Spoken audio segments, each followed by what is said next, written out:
For that, Noah.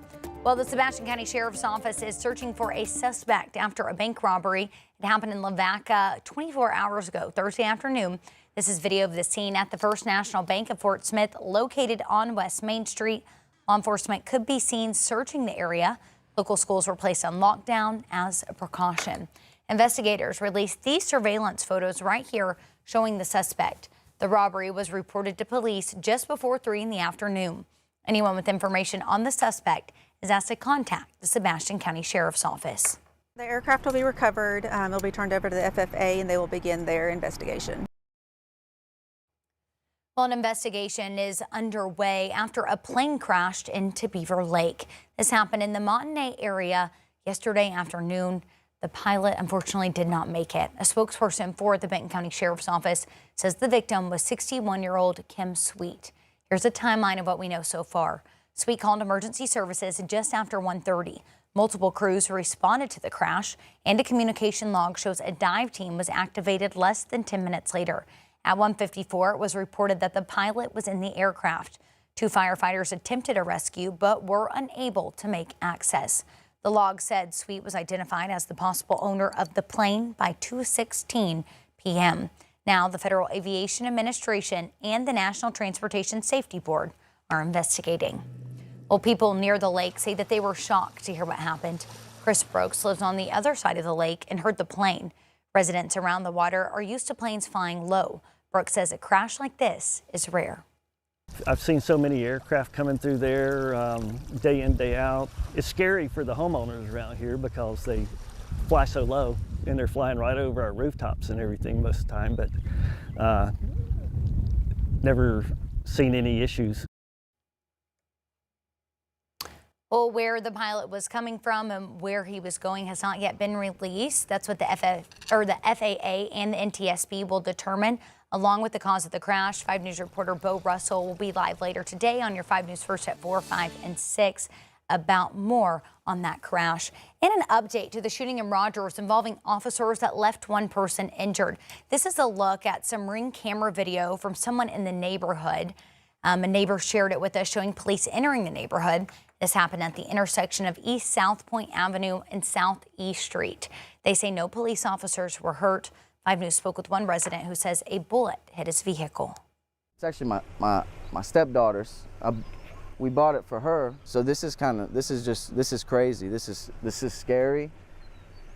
Something that we need to pay attention to. Well, we are still working to learn more details about the person who was shot and the situation that led up to the shooting. We'll keep you posted with any information from state police as the investigation moves forward. Well, for the first time, a former president is testifying before Congress under subpoena. Former President Bill Clinton is being deposed today as part of the House Oversight Committee's investigation into convicted sex offender Jeffrey Epstein. Now, this comes a day after his wife Hillary Clinton appeared before the same committee. Bradley Blackburn has the latest. There is tight security outside the Chappaqua Performing Arts Center Friday, where the House Oversight Committee is questioning former President Bill Clinton under oath about his relationship with convicted sex offender Jeffrey Epstein. Jeffrey Epstein was in the White House 17 times while Bill Clinton was president. We know that Bill Clinton flew on Jeffrey Epstein's plane at least 27 times. So those are questions that we're going to ask. The former president appears in multiple photos in the Epstein files. Both he and Hillary Clinton have denied knowing about Epstein's crimes, and neither has been accused of any wrongdoing. We're like most people. They did not know what he was doing. And I think that that is exactly what my husband will testify to. The former Secretary of State testified for more than 6 hours Thursday. I don't know how many times I had to say I did not know Jeffrey Epstein. The closed-door depositions come after the Clintons were threatened with being held in contempt of Congress. Democrats on the committee are calling for other high-profile names to testify.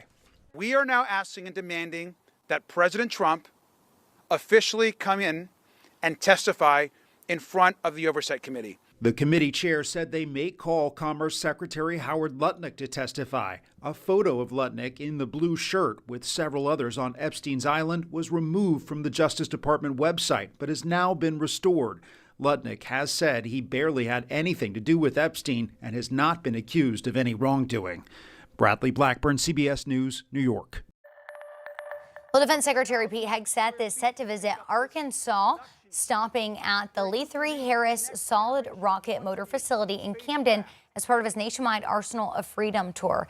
He will speak to about 1,500 employees, highlighting military innovation and production speed, and also swear in new military recruits. The company, along with General Dynamics, is investing more than $500 million nationwide to expand rocket motor production, including major upgrades here in Arkansas. And President Trump is still debating whether to carry out military strikes on Iran.